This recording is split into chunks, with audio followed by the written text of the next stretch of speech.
Shalom à tous. Ici, Rabbi Shapira.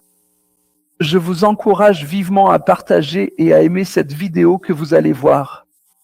Face à la montée de l'antisémitisme et des messages anti-israéliens, la Bible, et plus particulièrement le prophète Ésaïe, fait un commentaire frappant sur le lien entre le sionisme et la venue du Messie.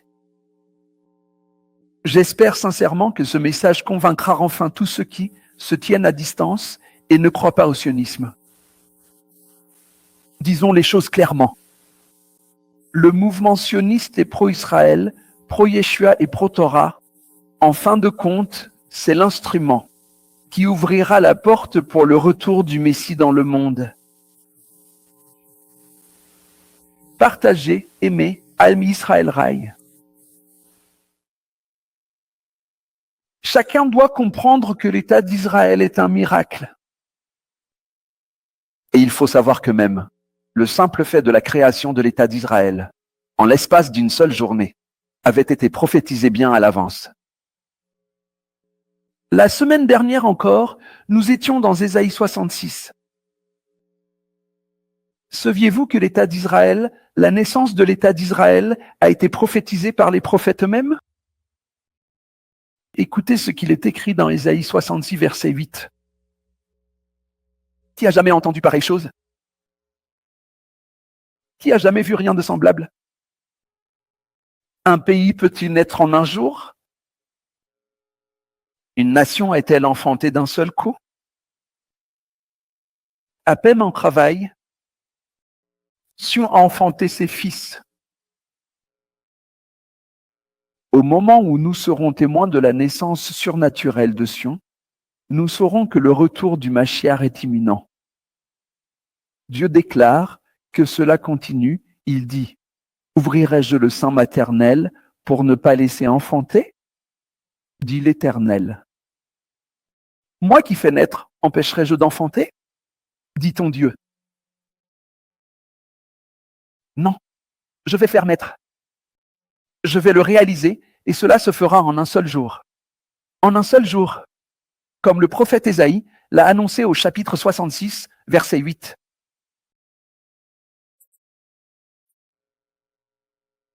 Abarbanel a commenté ce passage et il dit ce qui suit, le moment où nous verrons Israël naître en tant que nation.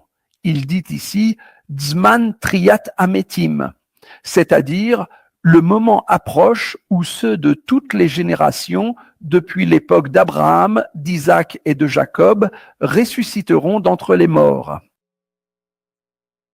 Cela se produira en un instant. Et cette naissance, écoutez bien, cette naissance viendra au moment où Sheasa Bekibutz Agaluyot. Quel en sera le signe principal? C'est lorsque nous verrons le peuple juif retourner sur sa terre natale. Shiye Biemote à Mashiach, cela aura lieu et s'accomplira au jour du Mashiach. En conséquence, toute personne qui n'est pas sioniste ne croit pas véritablement en la venue imminente du Mashiach. Car l'une des choses qui se produira en même temps que la venue du Mashiach, c'est le sionisme, c'est-à-dire le retour des Juifs sur leur terre. Et c'est ce que nous voyons actuellement. Une aliyah record est en train d'avoir lieu.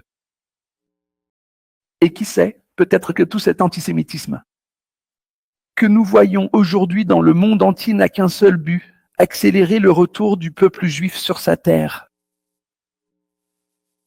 Je me demande combien de jours il reste encore au peuple juif, même aux États-Unis où il se sent en sécurité. Ce texte nous en parle. Écoutez bien, Abarbanel poursuit et il dit ce qui suit. Pourtant, Sion a souffert les douleurs de l'enfantement. Et immédiatement, elle a enfanté. Quel sera donc le signe de ces choses? Le signe annonçant les jours du Messie? Sion devra traverser une douleur d'enfantement. Ce sera une douleur surnaturelle, mais aussi une naissance surnaturelle. Et il me semble que depuis 1948, 1956, 1967, 1973, 1982 et ainsi de suite. Nous avons été constamment dans des douleurs d'enfantement, mais remarquez ce qui s'est passé. À chaque naissance, le pays s'agrandit et les frontières s'élargissent encore et encore.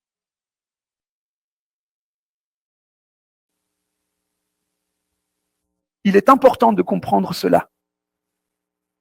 Abarbanel explique ici que, bien qu'il y aura ce qu'on appelle des Rav Léda, c'est-à-dire des douleurs d'enfantement, il y aura aussi une véritable naissance physique. Il n'y a pas de douleur d'enfantement sans naissance. S'il vous plaît, si vous croyez à un enlèvement de l'Église, vous n'êtes pas sur la bonne longueur d'onde. Nous sommes ici dans le processus de la naissance du Messie. Pendant qu'Israël est en train de naître en tant que nation. D'accord ? Pendant cette période, une épreuve particulière s'abattra sur le peuple juif. Et je pense que si vous regardez les informations, vous verrez ces épreuves qui s'abattent actuellement sur le peuple juif. Dans la tradition, on les appelle Revlé Hamashiach, ce qui correspond au cordon ombilical du Mashiach. Rashi fait le lien avec le verset qui parle du pied de celui qui apporte de bonnes nouvelles. Manavu Aleharim. Réglé Mévasser. Ce sera au temps du réglé Mévasser. Celui qui apporte de bonnes nouvelles est sur le point d'apparaître dans le pays. Mais Abarbanel dit qu'il ne parle pas du processus de rédemption appelé Arishana. C'est étonnant. Il parle d'une rédemption de Béïta, ce qui signifie que nous sommes déjà à Béïta, nous sommes arrivés au bon moment et nous avons déjà dépassé Arishana. Nous sommes actuellement à la fin de la fin. Et que se passera-t-il à la fin des temps, selon Abarbanel ? Il y aura des douleurs d'enfantement qui résulteront en une naissance surnaturelle. C'est pourquoi Dieu dit au verset suivant, toujours selon Abarbanel, « Est-ce que je promets et que je n'accomplis pas ?» Bien sûr, il y a une naissance. Bien sûr, il y a la venue de Mashiach. Et il dit ici,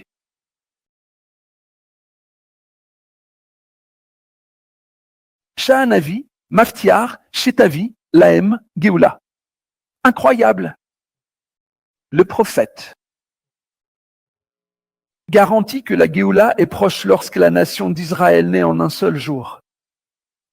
Je veux que vous écoutiez ce que je vous dis aujourd'hui. Lorsque Israël naît en un jour, tout comme cela s'est produit en 1948, cela nous garantit que nous sommes déjà dans Béïta et non pas dans Arishana. D'accord ? Les douleurs qui ont commencé avec la Seconde Guerre mondiale avec Adolf Hitler, Gog et Magog, ont déjà eu lieu et ont commencé sur une période de 100 ans. J'ai expliqué cela dans La chute des dômes, lisez-le, à propos des deux guerres mondiales, la première et la seconde. Et que dit le verset suivant dans Ésaïe 66 ? Puis-je vous lire un autre verset de cette magnifique promesse donnée par le prophète Ésaïe ? Il a dit au verset 10, « Simru et Yerushalayim vegilu vakol ohaveha. Sisu et Yerushalayim gilu ba kol ohaveha. Kol ohaveha. » Qu'est-ce que cela signifie ?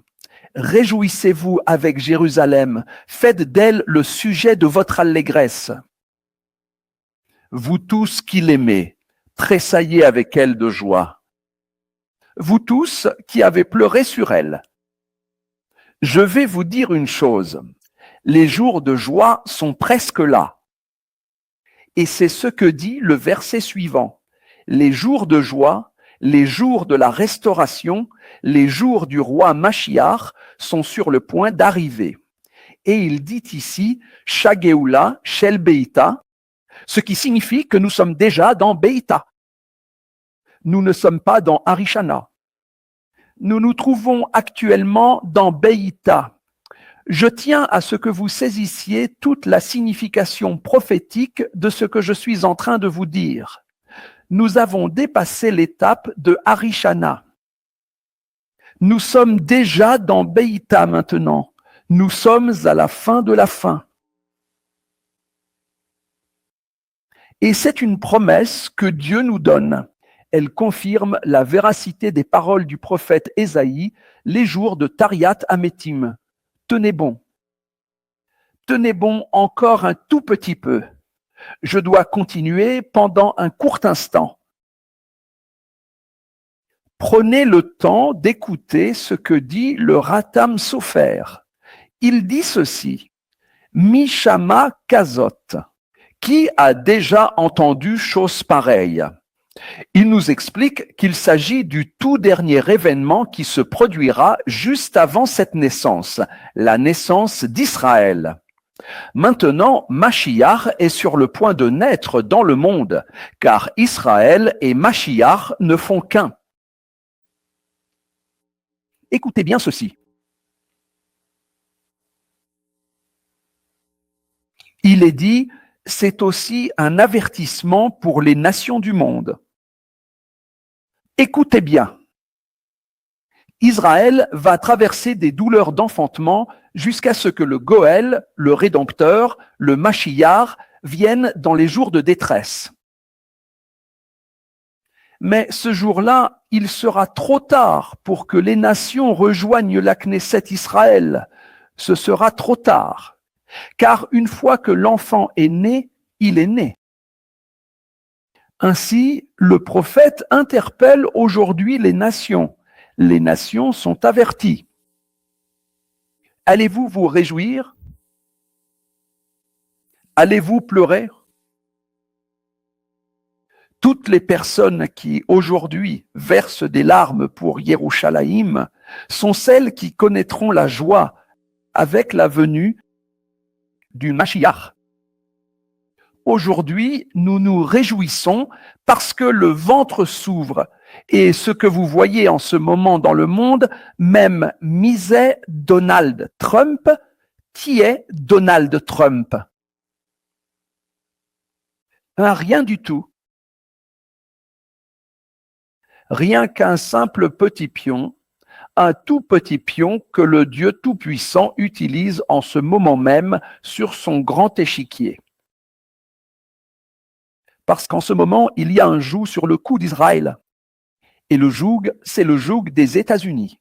Comme le dit le Ratam Sofer, il y avait un joug en Égypte, celui de Pharaon. Mais le saviez-vous, ce joug va être brisé parce que nous sommes en Beïta. C'est là où nous nous trouvons actuellement. Et savez-vous ce que le Radak dit à ce sujet? Oh, j'ai tant de choses à vous enseigner dans Milremet A et Mouna. J'ai plein d'enseignements à vous donner dans le nouveau livre. Dépêchez-vous de le précommander, ce sera un véritable festin. Rabbi David Kimri a dit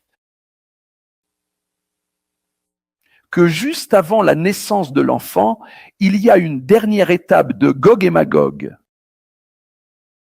À l'époque de Gog et Magog, il retournera toutes les nations contre Israël. Mais il leur tend un piège.